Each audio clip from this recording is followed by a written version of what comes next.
ಹಾಸನದಲ್ಲಿ ಕಾಡಾನೆಗಳ ಕಾಟ ದಿನದಿಂದ ದಿನಕ್ಕೆ ಹೆಚ್ಚಾಗ್ತಿದ್ದು ಜನರು ಹೈರಾಣಾಗಿ ಹೋಗಿದ್ದಾರೆ. ಬಿಕ್ಕೋಡು ಗ್ರಾಮದ ತಾವೂರ್ಕೆರೆಯಲ್ಲಿ ಸುಮಾರು 1 ಗಂಟೆಗೂ ಹೆಚ್ಚು ಕಾಲ ಜಲಕ್ರೀಡೆಯಲ್ಲಿ ಗಜಪಡೆ ತೊಡಗಿದವು. ಬಳಿಕ ತೋಟದೊಳಗೆ ತೆರಳಿದ ಗಜಪಡೆ ಕಾಫಿ, ಬಾಳೆ, ಭತ್ತ, ಶುಂಠಿ ಬೆಳೆಗಳನ್ನು ನಾಶ ಮಾಡಿವೆ.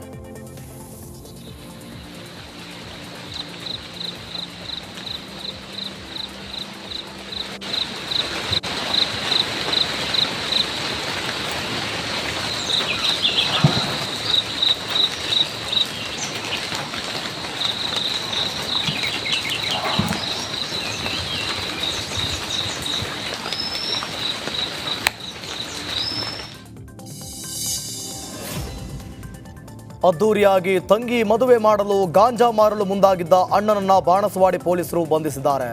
ಮೊದಲ ಯತ್ನದಲ್ಲಿಯೇ ಪುತ್ತೂರು ಮೂಲದ ಬದ್ರುದ್ದೀನ್ ಅರೆಸ್ಟ್ ಮಾಡಲಾಗಿದೆ. ಲಾರಿ ಚಾಲಕನ ಮೂಲಕ ಗಾಂಜಾ ಖರೀದಿ ಮಾಡಿ ದುರಂತ್ ಎಕ್ಸ್ಪ್ರೆಸ್ ಟ್ರೈನ್ ಮೂಲಕ ಬರ್ತಿದ್ದಾಗ SMT ರೈಲ್ವೆ ನಿಲ್ದಾಣದಲ್ಲಿ ಪೊಲೀಸರಿಗೆ ಲಾಕ್ ಆಗಿದ್ದಾರೆ.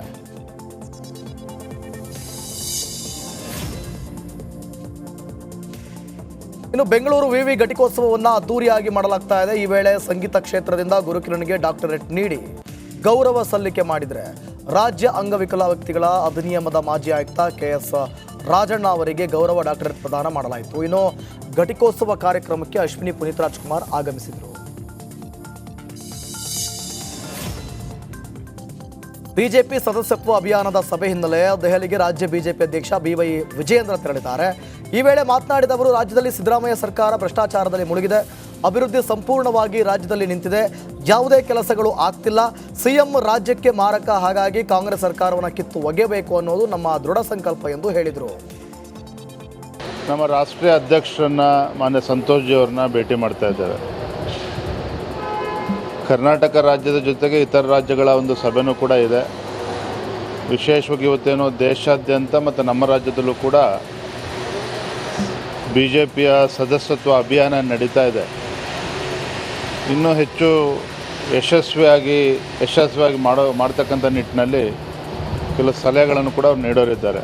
ಈ ಸಂಬಂಧವಾಗಿ ಇವತ್ತು ಸಭೆ ನಿಶ್ಚಯ ಆಗಿದೆ. ಒಂದಂತೂ ನಿಶ್ಚಿತ, ಸಿದ್ದರಾಮಯ್ಯನವರ ನೇತೃತ್ವದ ಕಾಂಗ್ರೆಸ್ ಸರ್ಕಾರ ಏನು ಭ್ರಷ್ಟಾಚಾರದಲ್ಲಿ ಮುಳುಗಿದೆ. ರಾಜ್ಯದ ಉಚ್ಚ ನ್ಯಾಯಾಲಯದಲ್ಲೂ ಕೂಡ ಚರ್ಚೆಗಳು ನಡೀತಾ ಇದೆ, ವಾದಗಳು ನಡೀತಾ ಇದೆ. ಮುಖ್ಯಮಂತ್ರಿಗಳು ಹಿಂದೆ ವಾಲ್ಮೀಕಿ ಅಭಿವೃದ್ಧಿ ನಿಗಮದಲ್ಲಿ ಹಗರಣ ಆಗೇ ಇಲ್ಲ ಅಂತೇಳಿ ಹೇಳಿದರು. ಆದರೆ ಸದನದಲ್ಲಿ ಹೌದು ಹಗರಣ ಆಗಿದೆ ಅನ್ನೋದನ್ನು ಸ್ವತಃ ಮುಖ್ಯಮಂತ್ರಿಗಳು ಒಪ್ಕೊಂಡಿದ್ದಾರೆ. CM ರಾಜೀನಾಮೆ ನೀಡುತ್ತಾರೆಂದು ಬಿಜೆಪಿಯವರು ಹಗಲುಗನಸು ಕಾಣುತ್ತಿದ್ದಾರೆ ಅಂತ CT ರವಿ ಹೇಳಿಕೆಗೆ ಮಾಜಿ ಸಂಸದ DK ಸುರೇಶ್ ಟಾಂಗ್ ಕೊಟ್ಟಿದ್ದಾರೆ. ನಮ್ಮ ಸರ್ಕಾರ ಸುಭದ್ರವಾಗಿದೆ, CMಗೆ ಎಲ್ಲ ಶಾಸಕರ ಬೆಂಬಲವಿದೆ, ಆದರೆ ಕೇಂದ್ರದಲ್ಲಿ ಸುಭದ್ರ ಸರ್ಕಾರವಿಲ್ಲ, ಹೀಗಾಗಿ ಅಲ್ಲಿ ಏನಾದರೂ ಆಗಬಹುದು ಎಂದು ವಾಗ್ದಾಳಿ ನಡೆಸಿದ್ದಾರೆ. CT ರವಿಯವರು ಭಾಳ ಆತುರದಲ್ಲಿದ್ದಾರೆ ಅಂತ ಕಾಣಿಸ್ತಿದೆ. CT ಬಹುಶಃ ಅವ್ರು ಹೇಳಿರೋ ಬಾಂಬು ದೆಹಲಿನಲ್ಲಿ ಸ್ಫೋಟ ಆಗ್ಬೋದೇನೋ ಅಂತ ಕಾಣಿಸ್ತಿದೆ. ದೆಹಲಿನಲ್ಲಿ ಸುಭದ್ರವಾದ ಸರ್ಕಾರ ಇಲ್ಲ. ಸೊ ಅಲ್ಲಿ ಯಾರ್ಯಾರು ಏನೇನು ಮಾಡ್ತಾರೋ ಆ ಟೈಮ್ಗೆ ಗೊತ್ತಿಲ್ಲ. ಆ ಟೈಮ್ಗೆ ಏನಾರ ಒಂದು ಆಗ್ಬೋದೇನೋ, ಅದಕ್ಕೆ ಅವರು ಈ ರೀತಿ ಹೇಳ್ತಾ ಇದ್ದಾರೆ. ಇದು ಸೃಷ್ಟಿ ಮಾಡಿರುವಂಥ ಕಥೆಗಳು. ಕಲಬುರಗಿಯಲ್ಲಿ ಹನಿ ಟ್ರ್ಯಾಪ್ ಜಾಲ ಕೋಲಾಹಲ ಎಬ್ಬಿಸಿದೆ. ಈ ರೀತಿಯ ಪ್ರಕರಣಗಳಿಂದ ಜಿಲ್ಲೆಯ ಜನ ಭಯಭೀತರಾಗಿದ್ದಾರೆ. ಈ ಬಗ್ಗೆ ಕಲಬುರಗಿಯಲ್ಲಿ ಮಾಜಿ ಶಾಸಕ ಹಾಗೂ ರಾಜ್ಯ ಬಿಜೆಪಿ ವಕ್ತಾರ ರಾಜ್ಕುಮಾರ್ ತೆಲ್ಕೂರ್ ಸುದ್ದಿಗೋಷ್ಠಿ ನಡೆಸಿದ್ರು. ಈ ಹನಿ ಟ್ರ್ಯಾಪ್ ಪ್ರಕರಣದ ರೂವಾರಿ ಯಾರು ಎಂದು ತನಿಖೆ ಆಗಲಿ, ಆರೋಪಿಗಳು ಯಾರೇ ಎದುರು ಶಿಕ್ಷೆ ಆಗಲಿ ಎಂದು ರಾಜ್ಕುಮಾರ್ ತೆಲ್ಕೂರ್ ಹೇಳಿದ್ದಾರೆ. ಈ ಕರಾಳ ಜಾಲ ಮಹಾರಾಷ್ಟ್ರ, ಗೋವಾ ಸೇರಿದಂತೆ ಹಲವು ರಾಜ್ಯಗಳಿಗೆ ವ್ಯಾಪಿಸಿದೆ. ಸರ್ಕಾರ ಪ್ರಕರಣವನ್ನು ಗಂಭೀರವಾಗಿ ಪರಿಗಣಿಸಬೇಕು, ಇಲ್ಲದಿದ್ದರೆ ಸೆಪ್ಟೆಂಬರ್ 17ರ ಕಲಬುರಗಿ ಕ್ಯಾಬಿನೆಟ್ ನಂದು ಹೋರಾಟ ನಡೆಸುತ್ತೇವೆ ಎಂದು ಎಚ್ಚರಿಸಿದ್ದಾರೆ. ಬೆಳಗಾವಿ ಜಿಲ್ಲೆಯಲ್ಲಿ ವರುಣಾರ್ಭಟದಿಂದ ರಸ್ತೆ ಸಂಪೂರ್ಣ ಹಾಳಾಗಿದ್ದು ಜನರು ನಿತ್ಯ ಪರದಾಟ ನಡೆಸಿದ್ದಾರೆ. ಚಿಕ್ಕಬಾಗೇವಾಡಿ MK ಹುಬ್ಬಳ್ಳಿ ನಡುವಿನ ರಸ್ತೆ ಗುಂಡಿಮಯವಾಗಿದೆ. ಹೀಗಾಗಿ ಸರ್ಕಾರದ ವಿರುದ್ಧ ವಾಹನ ಸವಾರರು, ಪ್ರಯಾಣಿಕರು ಹಿಡಿಶಾಪ ಹಾಕ್ತಿದ್ದಾರೆ.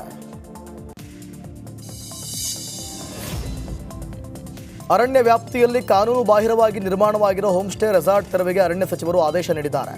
ಈ ಖಡಕ್ ಆದೇಶದ ಹಿನ್ನೆಲೆ ಅರಣ್ಯ ಇಲಾಖೆ ಹೈ ಅಲರ್ಟ್ ಆಗಿದ್ದು, ಚಿಕ್ಕಮಗಳೂರಿನ ಹೋಮ್ ಸ್ಟೇ ರೆಸಾರ್ಟ್ ಮಾಲೀಕರಿಗೆ ಅರಣ್ಯ ಇಲಾಖೆಯಿಂದ ನೋಟಿಸ್ ನೀಡಿದೆ. ಮೂಡಿಗೆರೆ, ಮುತ್ತೋಡಿ, ಮುಳ್ಳಯ್ಯನಗಿರಿ, ಚಿಕ್ಕಮಗಳೂರು ಭಾಗದ 40 ಮಂದಿಗೆ 1 ವಾರದ ಒಳಗೆ ಸೂಕ್ತ ದಾಖಲೆ ನೀಡುವಂತೆ DFO ರಮೇಶ್ ಬಾಬು ಸೂಚಿಸಿದ್ದಾರೆ. ರಾಜ್ಯಾದ್ಯಂತ ಗಣೇಶ ಸಂಭ್ರಮ ಜೋರಾಗಿದೆ. ಅದರಲ್ಲೂ ಬೀದರ್ನ ಕಮಲನಗರದ ನಿಡೋದ ಗ್ರಾಮದಲ್ಲಿ ಗಣೇಶೋತ್ಸವ ಭಿನ್ನವಾಗಿ ಮಾಡಲಾಗ್ತಿದೆ. ಬಸವ ಗಣೇಶ್ ಮಂಡಳಿ ಹಾಗೂ ಪ್ರಾಥಮಿಕ ಆರೋಗ್ಯ ಕೇಂದ್ರದ ಸಂಯುಕ್ತಾಶ್ರಯದಲ್ಲಿ ರಕ್ತದಾನ ಹಾಗೂ ಉಚಿತ ಆರೋಗ್ಯ ತಪಾಸಣೆ ನಡೆಸಲಾಯಿತು. ಅಕ್ಕಪಕ್ಕದ ಗ್ರಾಮದ ಜನ ಈ ಉಚಿತ ಆರೋಗ್ಯ ತಪಾಸಣೆಯಲ್ಲಿ ಭಾಗಿಯಾದರು.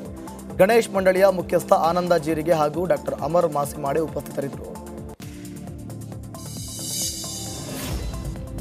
ನಮ್ಮ ಪಕ್ಷದಲ್ಲಿ ಸಿಎಂ ಬದಲಾವಣೆ ಚರ್ಚೆ ಇಲ್ಲ ಎಂದು ವಿಪಕ್ಷ ನಾಯಕರಿಗೆ ಸಚಿವ ಸಂತೋಷ್ ಲಾಡ್ ಟಾಂಗ್ ಕೊಟ್ಟಿದ್ದಾರೆ. ನಮ್ಮ ಪಕ್ಷದಲ್ಲಿ ಆಗಲಿ ಹೈಕಮಾಂಡ್ನಲ್ಲಿ ಆಗಲಿ ಸಿಎಂ ಬದಲಾವಣೆ ಬಗ್ಗೆ ಚರ್ಚೆ ಇಲ್ಲ.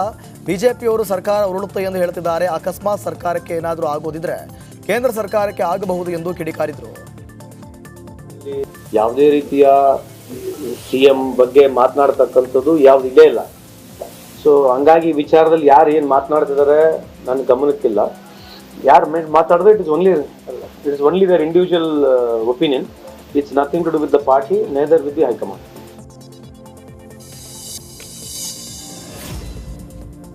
ಚಿಕ್ಕಮಗಳೂರು ಮೆಡಿಕಲ್ ಕಾಲೇಜು ಸೋರ್ತಿದೆ. ನಿರಂತರ ಮಳೆಯಿಂದ 2 ವರ್ಷದಲ್ಲಿ ಕಳಪೆ ಕಾಮಗಾರಿಯ ಅನಾವರಣವಾಗಿದೆ. ಮಳೆ ಬಂದರೆ 450 ಕೋಟಿ ವೆಚ್ಚದಲ್ಲಿ ನಿರ್ಮಾಣವಾದ ಕಟ್ಟಡ ಸೋರ್ತಾ ಇದೆ. ಕಾಲೇಜಿನ ಒಳಗೆ ಲೀಕೇಜ್ ಆದ ಪರಿಣಾಮ ಕಂಪ್ಯೂಟರ್ ಸೇರಿದಂತೆ ಉಪಕರಣಗಳಿಗೆ ಹಾನಿಯಾಗಿದೆ. ಮಹಾರಾಷ್ಟ್ರದ ಕನ್ನಡಿಗರ ಕನ್ನಡ ಪ್ರೇಮ ನೋಡಿ ಕರ್ನಾಟಕದ ಕನ್ನಡಿಗರು ಕಲಿಯಬೇಕಿದೆ. ಮರಾಠಿಯಲ್ಲಿ ಭಾಷಣ ಮಾಡುತ್ತಿದ್ದ ರಾಜಕಾರಣಿಗೆ ಕನ್ನಡದಲ್ಲಿ ಮಾತನಾಡುವಂತೆ ಕನ್ನಡಿಗರು ಆಗ್ರಹಿಸಿದ್ದಾರೆ.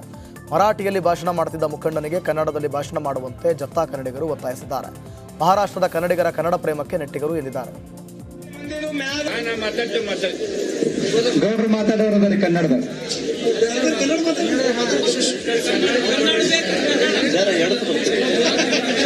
ನಾವಿವತ್ತು ಎಲ್ಲ ತಾಲೂಕದ ತಿರುಗಾಡಿ ನೋಡಿದೆವು. ಈ ಕಾರಣ ಏನಂದ್ರ ಸರ್ವಸಾಮಾನ್ಯ ಅಡಿ ಅಡಚಣೆ ಏನದವ ಅವು ಸರ್ವಸಾಮಾನ್ಯ ಮಂದಿದು ಮ್ಯಾಗ ಎಲ್ಲ ಸರ್ವೇಕ್ಷಣೆ ಮಾಡ್ದಂಗೆ ಇದು ತಮ್ಮನಗೌಡ ನೇತೃತ್ವ ಕೆಳಗೆ ಇದು ಜನಸಂವಾದ ಯಾತ್ರೆ ಇತ್ತು. ಐಟಿ ಸಿಟಿ ಬೆಂಗಳೂರಲ್ಲಿ ರೋಡ್ ರೇಜ್ ಪ್ರಕರಣ ದಿನದಿಂದ ದಿನಕ್ಕೆ ಹೆಚ್ಚಾಗ್ತಾ ಇದೆ. ಕಾರ್ ಟಚ್ ಆಯಿತು ಅಂತ ನಡು ರಸ್ತೆಯಲ್ಲಿ ಕಿರಿಕ್ ಮಾಡಿದ ಘಟನೆ ವೈಟ್ ಫೀಲ್ಡ್ನ ITPL ಮುಖ್ಯ ರಸ್ತೆಯಲ್ಲಿ ನಡೆದಿದೆ. ಗಲಾಟೆ ಮಾಡಲು ಬಂದ ಕ್ಯಾಬ್ ಡ್ರೈವರ್ ಕಣ್ಣಿಗೆ ಮತ್ತೊಂದು ಕಾರಿನಲ್ಲಿದ್ದವನು ಪೆಪ್ಪರ್ ಸ್ಪ್ರೇ ಮಾಡಿದ ಘಟನೆ ನಡೆದಿದೆ. ಏನ್ ಕುಚ್ಕೊಂಡು ಮುಚ್ಚು ಹೊಡಿತಾ ಇದ್ದಾನೆ ಅವನು. ನನ್ಗೆ ಹೊಡಿತಾ ಇದ್ದಾನೆ ಅವನು. ಅವನ್ ನನ್ಗೆ ಹೊಡಿತಾ ಇದ್ದಾನೆ. ಅವ್ನು ಹೊಡಿತಾ ಇದ್ದಾನೆ. ಅವ್ನು ಹೊಡಿತಾ ಇದ್ದಾನೆ. ಡೋರ್ ತೆಗ್ದೆ ಹೊಡಿತಾ ಇದ್ದ ಅವನು ಅಲ್ಲೋಡಲ್ಲಿ. ನಾನು ಅವ್ನು ಡೋರ್ ತೆಗಿತಾ ಇದ್ದ.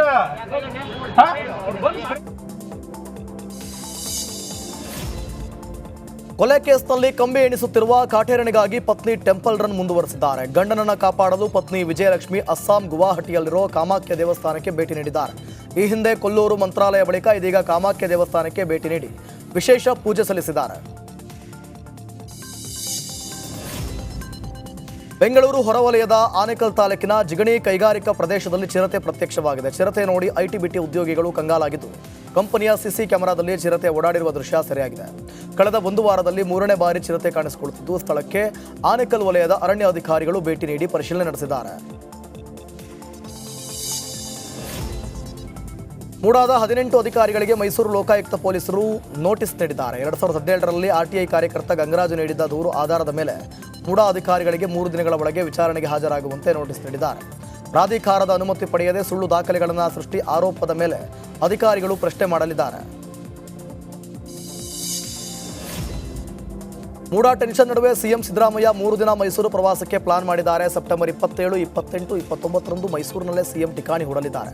ಮೈಸೂರು ಜಿಲ್ಲೆಯ ಎಲ್ಲ ಇಲಾಖಾ ಅಧಿಕಾರಿಗಳ ಸಭೆ ನಡೆಸಲಿದ್ದಾರೆ. ಸೆಪ್ಟೆಂಬರ್ 27ರಂದು ಜಿಲ್ಲಾ KDP ಮೀಟಿಂಗ್ ನಡೆಸಲು ಸಿಎಂ ಸಿದ್ದರಾಮಯ್ಯ ಪ್ಲಾನ್ ಮಾಡಿದ್ದಾರೆ. ಶಾಲಾ ವಿದ್ಯಾರ್ಥಿಗಳನ್ನು ಕರೆದೊಯ್ಯುತ್ತಿದ್ದ ಆಟೋ ಪಲ್ಟಿಯಾಗಿರುವ ಘಟನೆ ಯಾದಗಿರಿ ಜಿಲ್ಲೆಯ ಶಹಾಪುರ ನಗರದಲ್ಲಿ ನಡೆದಿದೆ. ಆಟೋ ಪಲ್ಟಿಯಲ್ಲಿ 2 ವಿದ್ಯಾರ್ಥಿಗಳ ಕೈಮುರಿತವಾಗಿದ್ದು 10ಕ್ಕೂ ಹೆಚ್ಚು ವಿದ್ಯಾರ್ಥಿಗಳಿಗೆ ಸಣ್ಣ ಪುಟ್ಟ ಗಾಯವಾಗಿದೆ. ಇನ್ನು ಗಾಯಗೊಂಡ ವಿದ್ಯಾರ್ಥಿಗಳು ಶಹಾಪುರ ತಾಲೂಕು ಆಸ್ಪತ್ರೆಗೆ ದಾಖಲು ಮಾಡಲಾಗಿದೆ.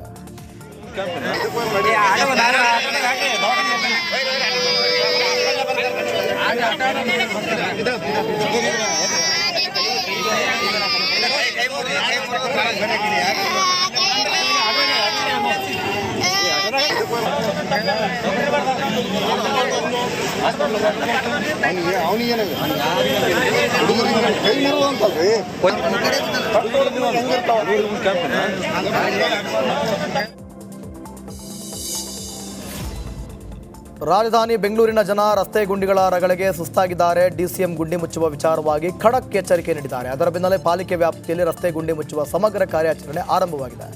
ಈಗಾಗಲೇ ವಾರ್ಡ್ವಾರು 2000 ಗುಂಡಿಗಳನ್ನು ಪಟ್ಟಿ ಮಾಡಲಾಗಿದೆ. ಪಾಲಿಕೆ ಅಧಿಕಾರಿಗಳ ತಲೆಯ ಮೇಲೆ ಡಿಸಿಎಂ ಡಿಕೆಶಿ ನೀಡಿರುವ ಡೆಡ್ಲೈನ್ ತೂಗುಗತಿ ನೇತಾಡ್ತಾ ಇದೆ.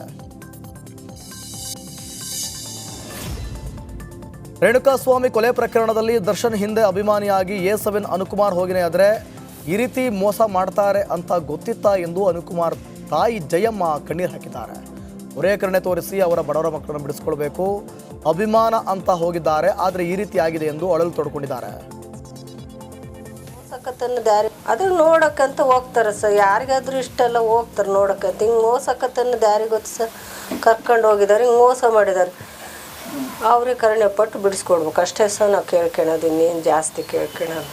ಎಷ್ಟೆಲ್ಲ ಕಷ್ಟ ಆಗ್ತೈತೆ ಅನ್ನೋದು ಹೇಳ್ಬಾರ್ದು. ಇವಾಗ ನಾವು ಪರಿಸ್ಥಿತಿ ಹೇಳ್ಕೊಳೋದ್ರಾಗ ಏನಿಲ್ಲ ಸರ್. ನಾವು ಅಷ್ಟು ನೋವಿನಾಗೈತೀವಿ.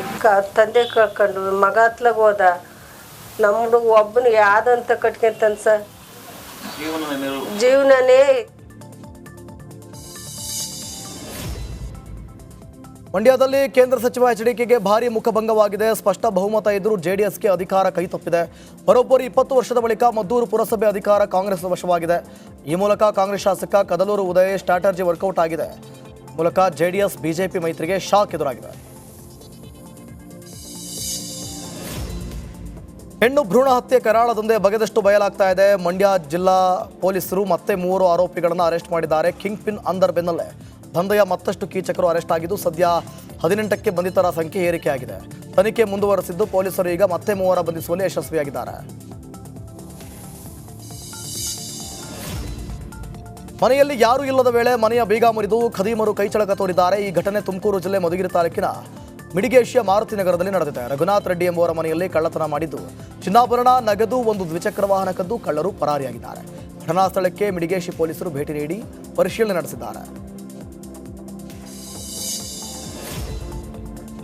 ಕಾಡಾನೆಯೊಂದು ದೇವಾಲಯಕ್ಕೆ ಸೇರಿದ ಕೊಠಡಿಯೊಂದನ್ನು ಧ್ವಂಸ ಮಾಡಿದೆ. ಕೊಡಗಿನ ಕರಡಿಗೋಡು ಸಮೀಪದ ಘಟ್ಟದಳ್ಳದಲ್ಲಿರುವ ದೇವಾಲಯದಲ್ಲಿ ಘಟನೆ ನಡೆದಿದೆ. ದೇವಾಲಯದ ಬಾಗಿಲು ಮುರಿದು ಮೇಲ್ಛಾವಣಿಗೆ ಹಾನಿ ಮಾಡಿದೆ. ಹಾಡಹಗಲೇ ಕಾಡಾನೆ ದಾಂಧಲೆ ನಡೆಸಿದ್ದು ಜನರು ಭಯಭೀತರಾಗಿದ್ದಾರೆ. ಕಾಫಿ ತೋಟದಲ್ಲಿ 25ಕ್ಕೂ ಹೆಚ್ಚು ಆನೆಗಳು ಬೀಡು ಬಿಟ್ಟಿದ್ದು ಗ್ರಾಮದಲ್ಲಿ ಆತಂಕದ ವಾತಾವರಣ ಸೃಷ್ಟಿಯಾಗಿದೆ. ಕಾಫಿ ನಾಡಲ್ಲಿ ಕಾಡು ಕೋಣ ಉಪಟಳ ಮುಂದುವರೆದಿದೆ. ಚಿಕ್ಕಮಗಳೂರು ತಾಲೂಕಿನ ಮತ್ತಾವರ ಗ್ರಾಮದಲ್ಲಿ ಕಾಡು ಕೋಣಗಳ ಹಿಂಡು ಕಾಫಿ ತೋಟದಲ್ಲಿ ಬೀಡು ಬಿಟ್ಟಿದೆ. ಕಳೆದ 2 ದಿನದ ಹಿಂದೆ ಮಲ್ಲಂದೂರು ಭಾಗದಲ್ಲಿದ್ದ ಕಾಡು ಕೋಣ ಪ್ರತ್ಯಕ್ಷವಾಗಿದ್ದು ಕಾಡು ಕೋಣಗಳು ಕಾಫಿ ಗಿಡಗಳನ್ನು ಹಾನಿ ಮಾಡ್ತಾ ಇವೆ. ಅರಣ್ಯ ಇಲಾಖೆಯ ವಿರುದ್ಧ ಅಸಮಾಧಾನ ಹೊರಹಾಕಿದ್ದು ತಕ್ಷಣವೇ ಕ್ರಮ ವಹಿಸುವಂತೆ ಸ್ಥಳೀಯರು ಆಗ್ರಹಿಸಿದ್ದಾರೆ. ಚಿಕ್ಕಮಗಳೂರು ಜಿಲ್ಲೆಯ ಚಾರ್ಮಡಿ ಘಾಟ್ನ ರಸ್ತೆಯಲ್ಲಿ ಒಂಟಿ ಸಲಗ ರಸ್ತೆ ಬದಿ ನಿಂತಿದೆ. ಕತ್ತಲಲ್ಲಿ ಒಂಟಿ ಸಲಗ ಕಂಡು ಪ್ರಯಾಣಿಕರು ಆತಂಕಗೊಂಡಿದ್ದಾರೆ. ಕಾಡಾನೆ ಯಾರಿಗೂ ತೊಂದರೆ ನೀಡದೆ ರಸ್ತೆಯಲ್ಲಿ ಓಡಾಡ್ತಿತ್ತು. ಕಾಡಾನೆ ಕಂಡು ಸವಾರರು ವಾಹನಗಳನ್ನು ನಿಲ್ಲಿಸಿ ನಿಧಾನವಾಗಿ ಮುಂದೆ ಸಾಗಿದ್ದಾರೆ.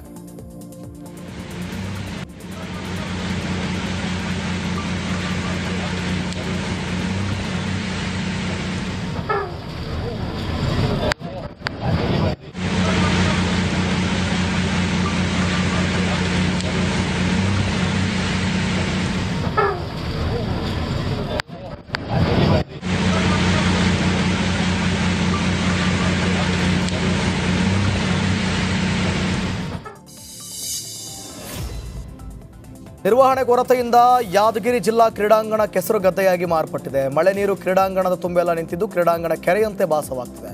ಕ್ರೀಡಾಂಗಣದ ತುಂಬ ನಿಂತ ನೀರಲ್ಲಿ ಪ್ರಾಥಮಿಕ ಶಾಲಾ ವಿದ್ಯಾರ್ಥಿಗಳು ಹೋಬಳಿ ಮಟ್ಟದ ಸ್ಪೋರ್ಟ್ಸ್ ಆಡುತ್ತಿದ್ದಾರೆ. ಕ್ರೀಡಾಂಗಣ ಸುಧಾರಣೆಗೆ ಮುಂದಾಗದ ಅಧಿಕಾರಿಗಳ ವಿರುದ್ಧ ಸಾರ್ವಜನಿಕರು ಆಕ್ರೋಶ ಹೊರಹಾಕ್ತಿದ್ದಾರೆ.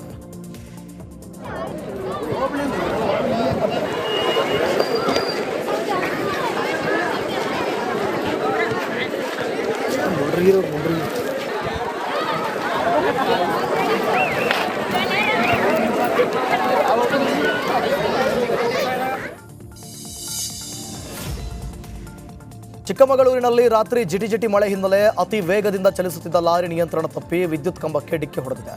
ಡಿಕ್ಕಿಯ ರಭಸಕ್ಕೆ ಲಾರಿ ಮೇಲೆ ವಿದ್ಯುತ್ ಕಂಬ ಮುರಿದು ಬಿದ್ದಿದೆ. ಮಹಾರಾಷ್ಟ್ರದಿಂದ ತರಕಾರಿ ಖರೀದಿಗಾಗಿ ಲಾರಿ ಬಂದಿದೆ. ರಾತ್ರಿ ವೇಳೆ ಅಪಘಾತ ನಡೆದಿದ್ದರಿಂದ ಭಾರೀ ಅನಾಹುತ ತಪ್ಪಿದೆ. ನಾಡಿನೆಲ್ಲೆಡೆ ವಿಘ್ನ ವಿನಾಯಕನಿಗೆ ಅದ್ದೂರಿ ಪೂಜೆ ನಡೀತಾ ಇದೆ. ಆದರೆ ವಿಜಯನಗರ ಅರಸರ ಕಾಲದಲ್ಲಿ ಅದ್ದೂರಿ ಪೂಜೆಗೈತಿದ್ದ ಐತಿಹಾಸಿಕ ಏಕಶಿಲಾ ಗಣಪತಿಗಳಿಗೆಲ್ಲ ಪೂಜೆ ನಡೆದಿಲ್ಲ.